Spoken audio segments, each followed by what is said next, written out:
Quand j'ai lancé ma reconversion en restauration, je voulais d'abord passer par une étape qui était pour moi essentielle, la formation.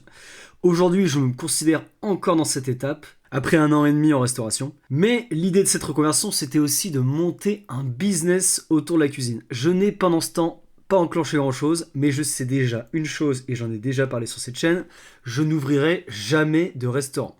J'explique tout ça dans le podcast de M la Sommellerie qui m'a reçu il y a quelques semaines, et j'aimerais approfondir avec vous certains points. Allez, c'est parti, on écoute tout ça. La renta, finalement, elle va se jouer où du resto? Sur le côté viabilité économique pour toi? Parce que ça, tu vois, on peut pas y échapper quelque part, à moins d'acheter de la seconde main, tu vois, ou comme tu dis, de bien Non, entretenir pour éviter les coûts. en fait, c'est juste que tu peux. Enfin, moi, je dis, j'ouvrirai jamais un resto parce que pour en partie cet aspect-là. Mais typiquement, tu peux. Alors juste pour contextualiser, on parlait en fait, le M me demandait c'est quoi ce qu'on sous-estime dans le business de la cuisine, dans un business, dans la gestion d'une cuisine. Et moi je lui répondais, voilà, l'équipement, le matériel, ça demande une immobilisation importante et ça demande aussi un entretien important parce que tous les jours vous aurez du matériel qui va péter, qui va dysfonctionner et ça vous prend du temps et ça vous prend beaucoup de temps. Voilà, vous passez pas votre temps à cuisiner, vous passez aussi votre temps à réparer ce qui ne va pas. Ouvrir un resto avec beaucoup moins d'équipement, avec juste de quoi faire cuire, réchauffer tes plats. Euh, Comme il faut là-bas, tu vois, four, plaque, frigo, on va dire, tu vois. ouais, mais si t'as ça, tu vois, et si t'as four, plaque, frigo, c'est bien. Mais parce que là, moi, je te parle de les restaurants, t'as une chambre froide, t'as des friteuses, t'as des hottes, Ah, t'as. du coup, j'ai l'impression que tu touches de... Je rajoute cellules de refroidissement, vous avez des salles de préparation réfrigérées. Bref, tout ça, ça demande un investissement important. Un sujet qui peut être intéressant, c'est le fait que dans ce que tu dis, dans ce que j'entends, il y aurait un mauvais dimensionnement, sur ou sous, donc là en l'occurrence ce serait surdimensionnement, par rapport à leur activité, dans le sens que des fois ils sont suréquipés ou ils ont acheté du stuff qui coûte cher, mais qui n'est pas essentiel à l'activité, à la bonne conduite de l'activité. Tu vois, il pourrait se passer, comme tu dis, je prends l'exemple d'une chambre froide. Le mec, il aurait pu acheter un gros frigo ou deux petits frigos au lieu d'investir dans l'installation d'une chambre froide. Alors le M a parfaitement compris ce que je voulais dire. Tout ça en fait je parle de dimensionnement et c'est pour moi l'un des problèmes majeurs qu'on rencontre dans le business de la restauration, c'est que vous avez beaucoup de restaurants qui ferment à cause de ça. Parce qu'ils ont complètement surdimensionné leur cuisine par rapport à leur activité.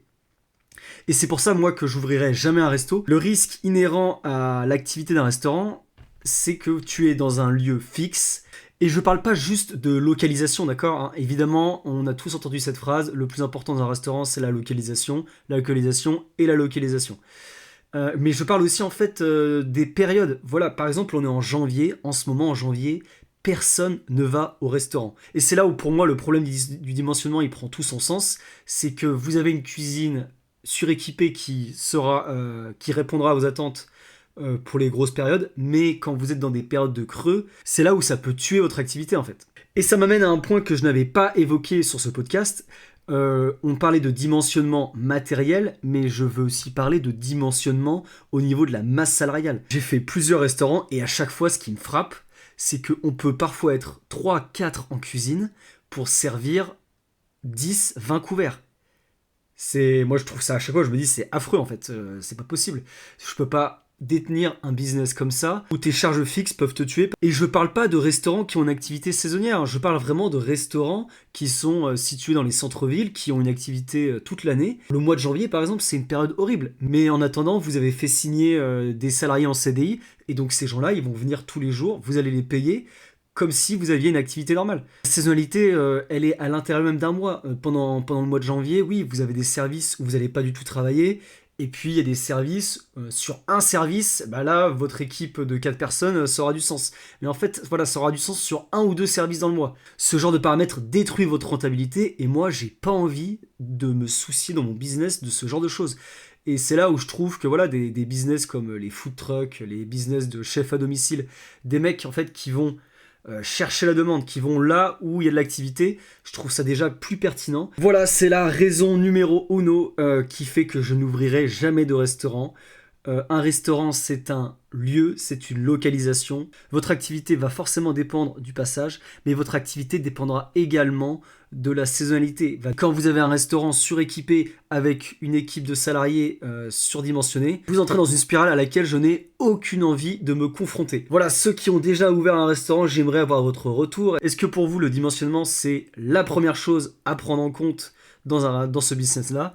Est-ce que vous avez rencontré ce problème de dimensionnement? Comment vous avez fait pour en sortir? Et est-ce que vous êtes OK avec ça? Enfin voilà, est-ce que pour vous, ouvrir un restaurant et avoir cette problématique du dimensionnement, c'est un truc que vous avez envie de gérer? Moi, je n'ai aucune envie de le faire.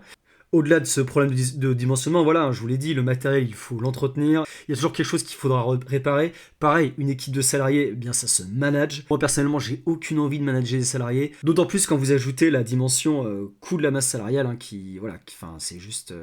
Enfin voilà, moi je repense à ces trucs-là, quand vous êtes 5 en cuisine et qu'il y a 10 personnes en salle, le gars, il a lâché, je sais pas, il a lâché une somme à 5 chiffres pour servir 10 clients. Enfin, ça me terrifie. Voilà, je vous attends en commentaire. Je vous dis à très vite.